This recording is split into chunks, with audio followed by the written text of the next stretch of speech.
नमस्कार दोस्तों, हमारी आज की कहानी है सुनहरी तितली। चीनू की माँ बचपन में ही गुजर गई थी। अब वह बर्फीली पहाड़ियों के निचले हिस्से में एक घर में अपने पिता के साथ रहती थी। चीनू बहुत ही सीधी और सरल स्वभाव की लड़की थी, बस अपने काम से काम रखती। उसका पिता तेज स्वभाव का था। माँ के मर जाने पर चीनू को बहुत अकेला सा महसूस करने लगी थी। उसका पिता बात बात पर उसे छिड़क देता था। चीनू घंटों रोया करती थी।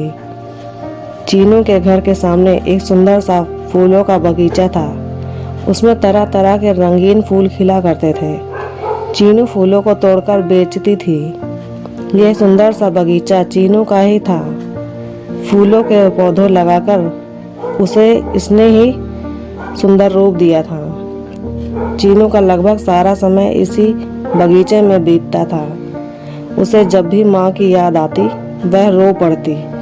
उसे रोता देख बगीचे के सारे खिले फूल के चेहरे ऐसे मुरझा जाते मानो उन्हें भी चीनू के दुखी होने का दुख है। उसका पिता जब भी उसे रोता देखता तो उस पर गरज पड़ता। इससे नन्ही चीनू और भी ज्यादा दुखी हो जाती। फिर फूलों के बीच जाकर बैठने से उसका सारा दुख दूर सा हो जाता और वह खुश होकर फूलों से खेलने लगती। आज काफी बर्फ गिर रही है और सर्दी भी तेज पड़ रही थी। चीनू लिफाज में दुख की दुख सुबक रही थी। आज उसे अपनी माँ की बहुत याद आ रही थी। प्रतिदिन की भांति उसने मुंह हाथ धोया और टोकरी लेकर बगीचे की तरफ जा पहुंची। फिर जूही और बेला की लताओं के नीचे उदास होकर बैठ गई। चीनू को रोता देख जूही और बेला की लताएं उसके कंधा पर झुक गई, मानो ये कह रही हो कि चीनू मत रो। पर अब भी चीनू की आंखों में आंसू थे। उसी समय उसके पिताजी आ गए। उन्होंने गुस्से में कहा, तुम फिर रोने बैठ गई। चीनू ने भीगी पलकों से एक बार अपने पिता को देखा। चीनू का हृदय बहुत टूट चुका था। जब पिताजी दूसरे काम में लग गए तो चीनू अपने घर से बाहर निकल पड़ी। जाते जाते उसने अपने प्यारे प्यारे फूलों से कहा, मेरे प्यारे दोस्तों, मैं जा रही हूँ कहीं दूर। मेरे लिए दुआ करना, शायद कभी हम मिल पाएं।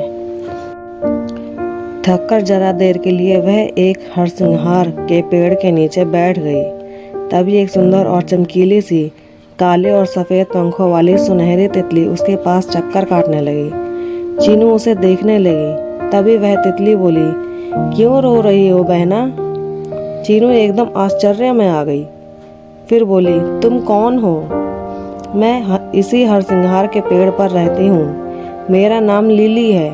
मैं हर साल परियों के देश में यहाँ आती हूँ। किसी की भी सहायता करने पर सबसे पहले शायद मुझे तुम ही रोती दिखी हो।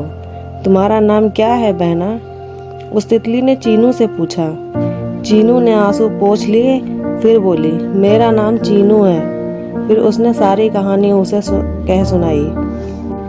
ओह, तो यह बहुत बुरा हुआ, पर कोई बात नहीं। तुम कुछ दिन के लिए यहीं रहो। मैं तुम्हारे साथ रहूंगी। तुम्हारा मन बहल जाएगा। तितली रानी ने राय दी। चीनू वहीं रहने लगी।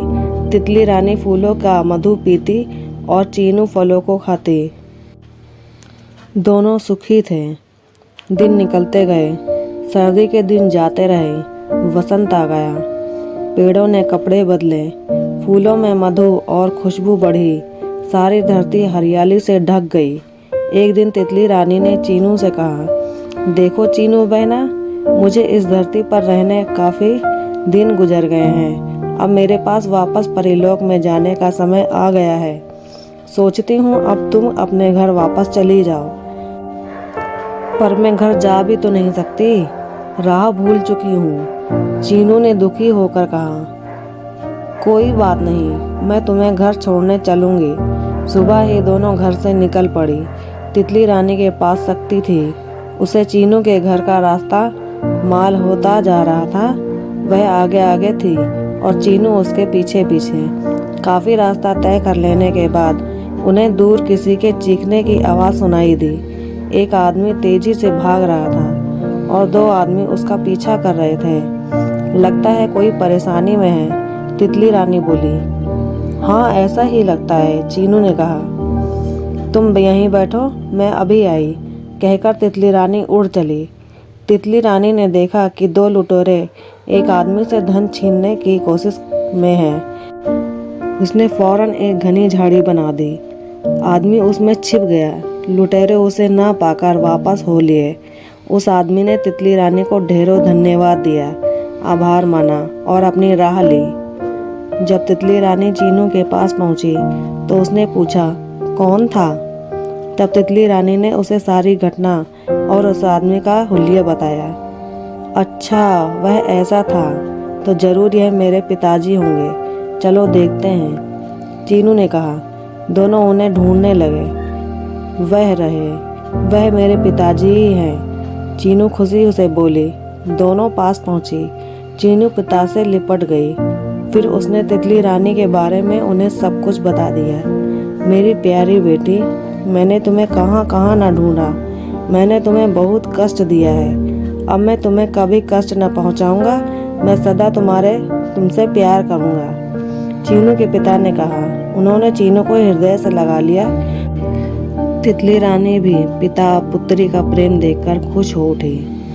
तितली रानी एक बार फिर मुस्कुराई और फिर बोली, अब मेरा परिलोक जाने का समय हो आया चीनू, अब मैं जा रही हूँ, कहकर तितली रानी दूर गगन में उड़ गई। फिर आना, चीनू ने कहा। अब वह तितली रानी को देखे जा रही थी। उसकी आंखों में हर्ष के आंसू थे।